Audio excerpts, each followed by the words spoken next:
এই ইয়াত আছে 82 বিঘা। আপোনালোকৰ নিউজৰ মাধ্যমে কৈ আছে যে 452 বিঘা মাটিত মিয়া জনতাখিনি দখল কৰি আছে, দখল ভোগ কৰি আছে।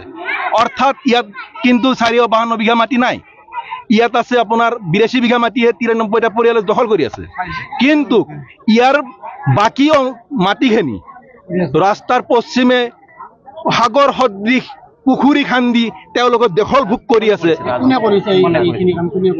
এইখিনি কাম আমাৰ ইয়াৰে মানুহ কৰিছে, কিন্তু সেইখিনি এই বিশেষ সম্প্ৰদায় নহয়। তাৰমানে আপোনালোকে যিটো শব্দ ব্যৱহাৰ কৰে বিশেষ সম্প্ৰদায়, মিয়া জনগোষ্ঠী, এইখিনি দখল কৰা নাই। সেইকাৰণে এইখিনি উচ্ছেদ নকৰে নেকি?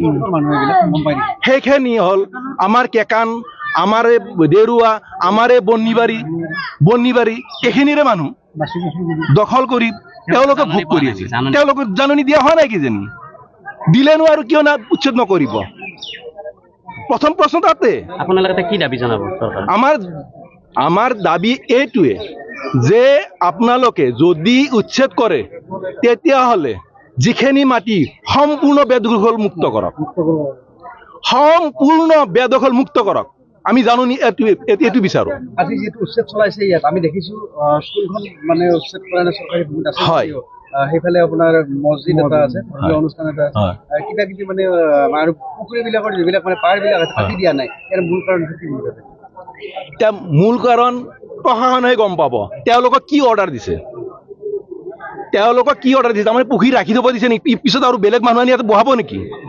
মোৰ প্ৰশ্ন তাতে যে বেলেগ মানুহ কিবা আনি বহাব নেকি ইয়াত? মিয়া জনগোষ্ঠী উঠাই দি কিনে বেলেগ মানুহ বহাব? হয়তো এই যে আমি এটা কথা শুনা পাওঁ, কিছুমান নিউজ চেনেলত কয় যে NRCত এই আপোনাৰ যিটো